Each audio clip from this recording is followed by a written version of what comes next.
Another thing I've learned living in the South is the bugs are bigger. Y'all got some Nashville geographic stuff happening here. Like in California, we have bugs, but our bugs are killed. Then I get to Nashville. I went to get in my shower one morning. There was a spider in my shower. Now this spider was so big, I thought I was interrupting him. I did. I went to open the shower curtain. I was like, oh my God, I'm so sorry. I didn't know anybody was in here, my bad. He was big and he was furry too. Yeah, I didn't know if I should brush it or smush it. I didn't know. He was so furry, he had dander. Ew. I need my Zyrtec pill just for the spider dander. I was like, sir, the Head and Shoulders is right there. Help yourself. If I ever have to kill a spider that big, I am morally conflicted. Because at that point, that's a pet. Put a collar on that thing, that's Bubba. Bubba had plans that day. He was just getting started, he's in the shower. That's messed up. If you ever have to kill a spider that big, you could hear the crunch. And if you hear the crunch, you know that thing had a soul. That's messed up. I used to kill any spider or bug that was around me because I don't like bugs at all. But over the past couple of years, I have this newfound respect for nature and insects. So now, if I ever see a spider in my house, what I like to do is scoop it up in a container, take it outside, throw it in a bush, and then immediately go like this.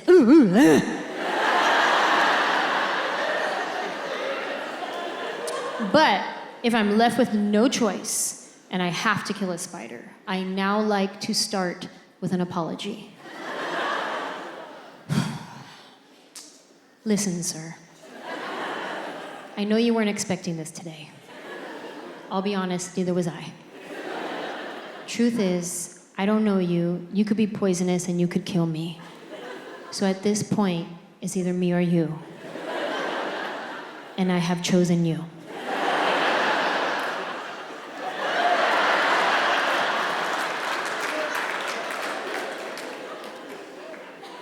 There was this one night, I was home alone, by myself. Because that's what home alone means. And I was watching The Night Stalker. Did you guys see that one? The documentary about the serial killer that was in Southern California, like back in the 80s. So I'm home alone watching this show, super creepy. Episode's done, I turn the TV off, and all of a sudden, I hear this on my front window. I said, nope.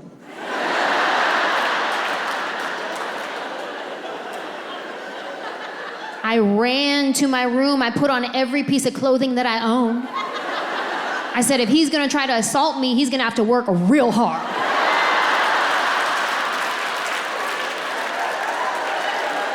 I don't have no weapons in the house. What's my self-defense weapon? Denim, 3 pair.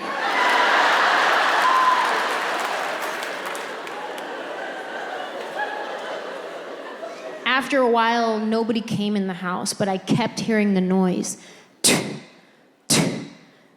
Finally, I go to the window, I move the curtain, I look outside, and it's not a psychopath trying to kill me.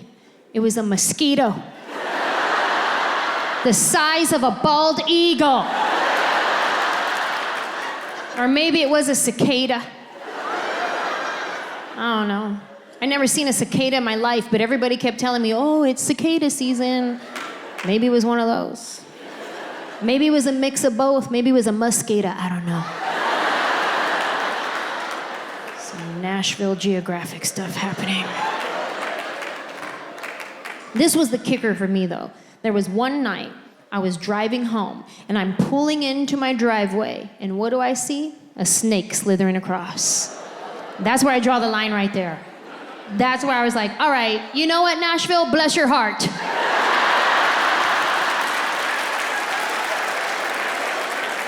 This is getting ridiculous. I'm not a big fan of wild snakes. Pet snakes, I'm okay with.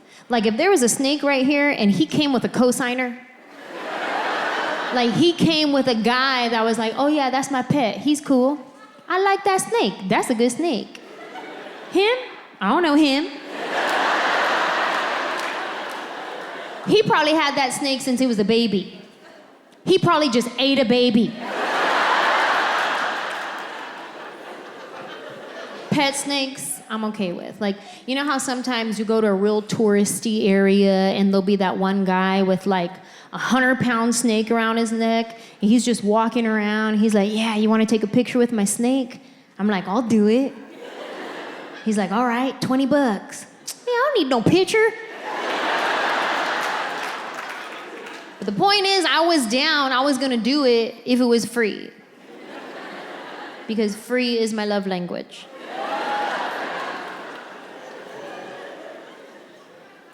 Learning a lot. Being a California girl, living in the South, I actually had my very first tornado warning experience. And like I said, I'm from California. We don't get tornadoes in California. We get earthquakes.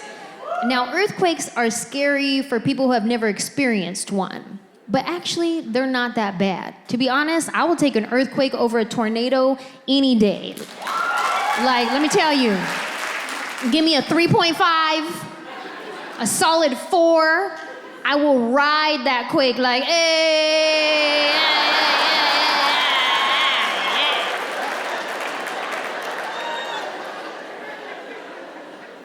But a tornado, though? I don't know anything about tornadoes. This is what happened. We were asleep.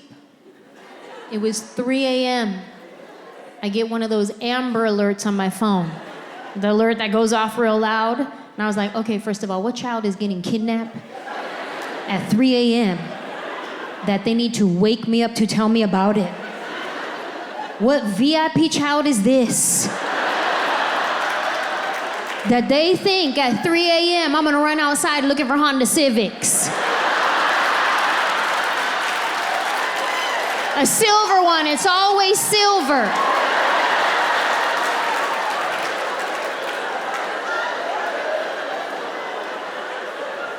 I check my phone. Whose kid is this?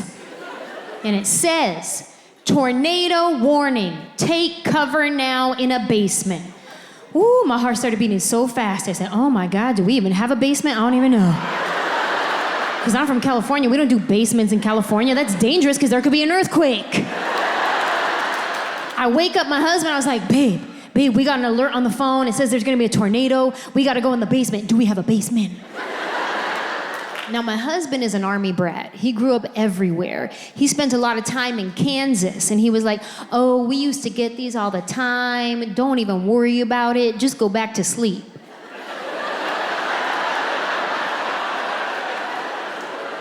To sleep?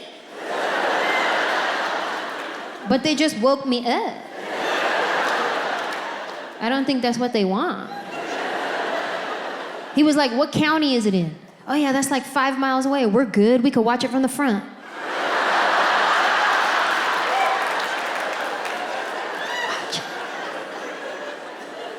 He went back to sleep.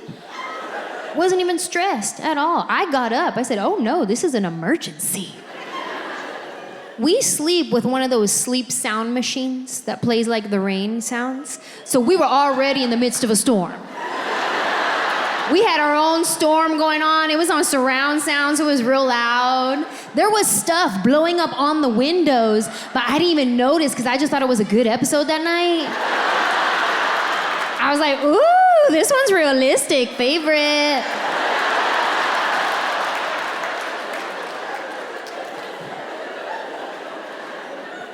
I get up, I turn the sleep machine off, and that is when we can hear the tornado sirens outside. Brr, brr. Then my husband, go, get up, go, get up, go. What? But you said we could watch it! We both start freaking out. I'm grabbing things we don't even need, like Windex, a stapler.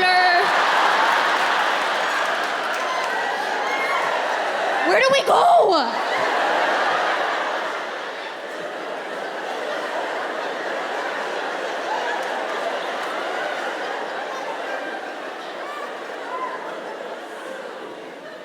Turns out we do have a basement. Guess where it is? Outside. Like we're in the Wizard of Oz. We keep it locked for safety.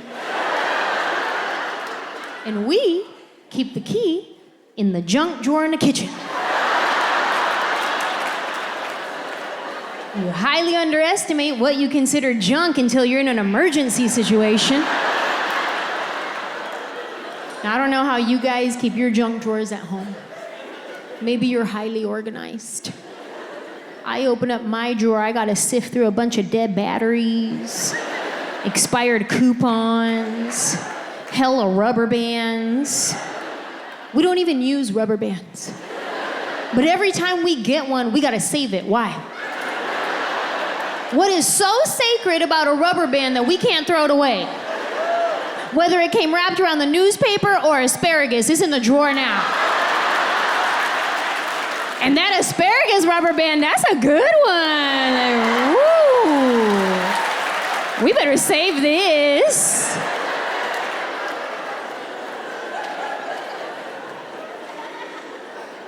Got about 86 keys in here.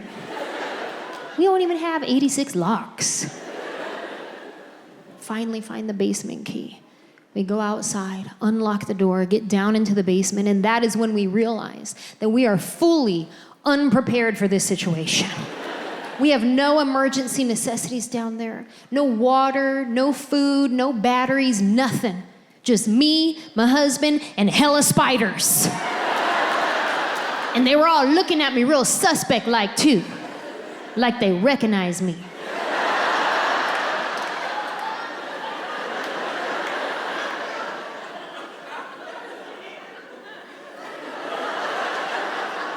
That's her?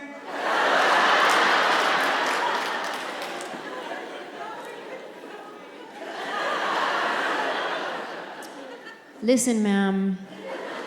I know you weren't expecting this today.